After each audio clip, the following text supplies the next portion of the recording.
वही मक्का जहां मुसलमानों को कभी मारा गया था, वही जहां सहाबा कराम को अपना घर, अपना माल और अपनी ज़मीन छोड़ने पर मजबूर किया गया था, वही मक्का जहां रसूलुल्लाह सल्लल्लाहु ताला अलैहि वसल्लम को जुटलाया गया, आपके रास्ते में कांटे बिछाए गए, आपके साथियों को तकलीफें दी गई।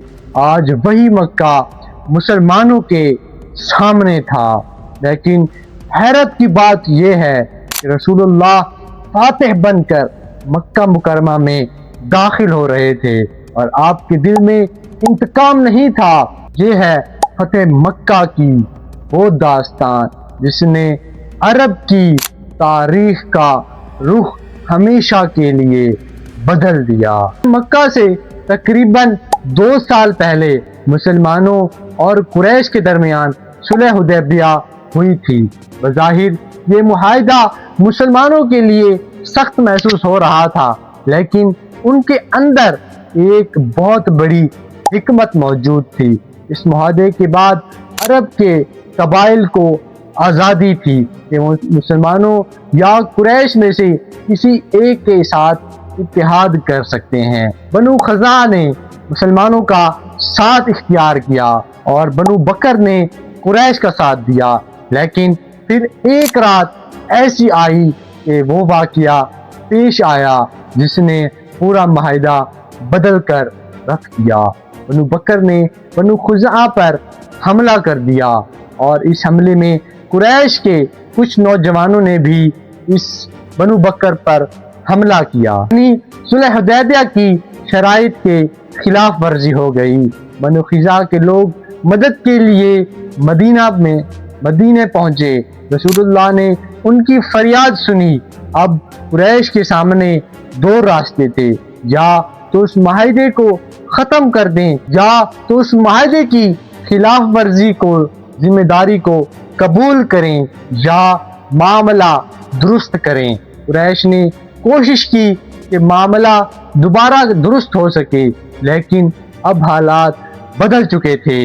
रसूलुल्लाह ने मक्का की तरफ पेश कदमी करने का फैसला फरमा दिया। रसूलुल्लाह ने सहाबा को तैयारी का हुक्म दे दिया और सबसे अहम बात, मक्का की तरफ जाने का ये मंसूबा राज रखा गया, क्योंकि अगर कुरैश को पहले से ही मालूम हो जाता कि मदीने के सहाबा कराम मक्का की तरफ पेश कदमी कर रहे हैं, तो वो अपने दरवाजे बंद करके जंग की तैयारी में लग जाते।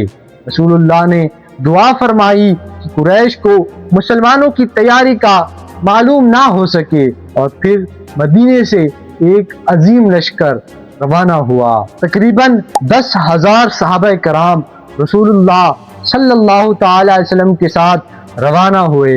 ये वही मुसलमान थे जिन्हें कभी मक्का छोड़ने को मजबूर किया था, और अब वो एक अजीम लश्कर बन चुके थे।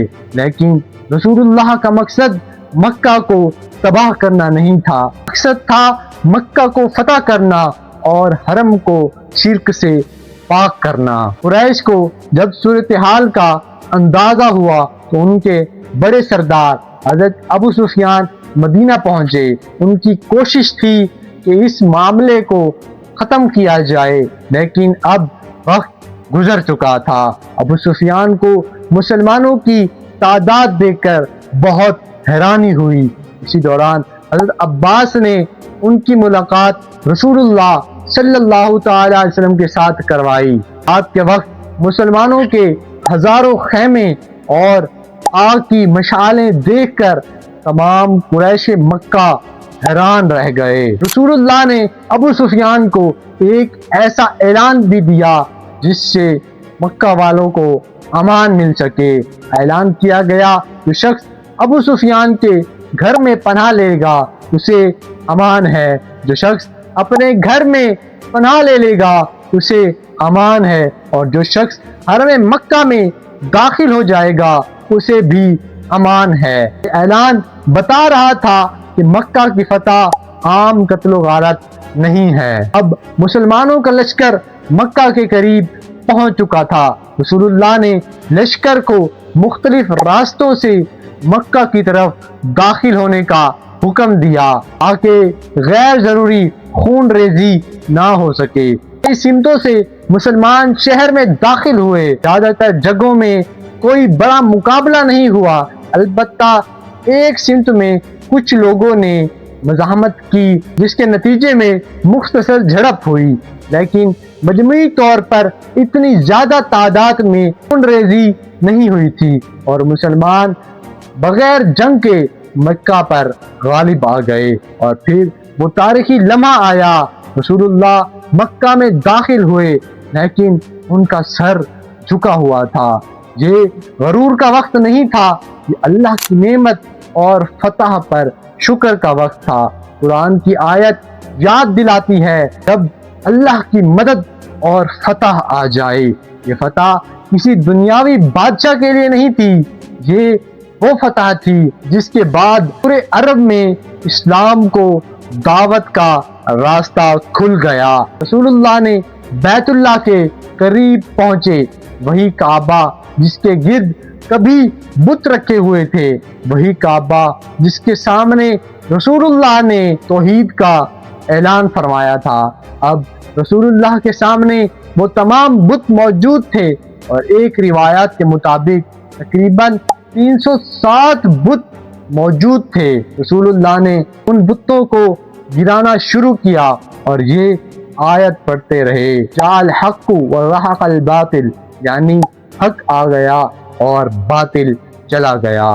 ایک ایک کر کے بت گرتے گئے اور مکہ کی گلیوں میں شرک کی وہ علامتیں ختم ہو گئی جو برسوں سے بیت اللہ کو گرد قائم تھی۔ اب مکہ کے وہ لوگ سامنے آئے جنہوں نے آپ صلی اللہ تعالی علیہ وسلم کو مکہ مکرمہ سے نکلنے پر مجبور کیا تھا، جنہوں نے مسلمانوں کو تکلیفیں دی تھی، جنہوں نے جنگیں لڑی، جنہوں نے مسلمانوں کے خلاف لشکر تیار کیے۔ آج ان سب کی طاقت ختم ہو چکی تھی۔ وہ جانتے تھے کہ آج جو رسول اللہ صلی اللہ تعالی علیہ وسلم بیان فرمائیں گے وہی ہوگا۔ پورا مکہ خاموش تھا، لوگ منتظر تھے کہ اب کیا پرانے ظلم کا حساب لیا جائے گا، لیکن رسول اللہ نے ایسا فیصلہ فرمایا جس نے تاریخ کو حیران کر دیا۔ آپ نے عام معافی کا اعلان فرما دیا۔ پھر ایک اور تاریخی منظر سامنے آیا، وہ شخص جسے کبھی مکہ کی گلیوں میں غلام بنا کر ظلم کا نشانہ بنایا جاتا تھا، حضرت بلال رضی اللہ تعالیٰ عنہ۔ وہی بلال جنہوں نے عید کے لیے شدید تکلیفیں اٹھائی تھی اور اب وہ اسلام کے ایک آزاد اور معزز صحابی تھے۔ فتح مکہ کے بعد حضرت بلال رضی اللہ تعالیٰ عنہ نے کعبے کے اوپر اذان دی۔ ذرا تصور کریں، کبھی اس مکہ میں انہیں صرف اس لیے مارا جاتا تھا کہ وہ عہد عہد کہتے تھے، اور آج اسی مکہ میں اللہ تبارک و تعالیٰ کی کبریائی کا اعلان بلند کیا جا رہا ہو۔ یہ منظر بتا رہا تھا کہ اسلام نے انسان کی عزت کو نسل، رنگ اور خاندان سے نہیں بلکہ ایمان اور تقوی میں چھوڑا ہے۔ فتح مکہ صرف ایک تاریخی واقعہ نہیں، ہمیں بتاتی ہے کہ طاقت ملنے کے بعد انسان کا اصل امتحان شروع ہوتا ہے۔ رسول اللہ چاہتے تو اپنے دشمنوں سے بدلہ لے سکتے تھے، لیکن آپ نے معافی اور رحمت کا راستہ اختیار فرمایا۔ یہ فتح ہمیں سکھاتی ہے کہ اصل کامیابی دشمن کو شکست دینا نہیں بلکہ طاقت ملنے کے بعد انصاف رحم کو اختیار کرنا ہے۔ یہ تھی ہماری آج کی ویڈیو۔ اگر آپ کو ویڈیو اچھی لگی ہو تو ویڈیو کو لائک کریں، چینل کو سبسکرائب کریں اور اپنے دوستوں کے ساتھ ضرور شیئر کیجیے گا۔ انشاءاللہ ملیں گے نیکسٹ ویڈیو میں، تب تک کے لیے اللہ حافظ۔ السلام علیکم ورحمۃ اللہ وبرکاتہ۔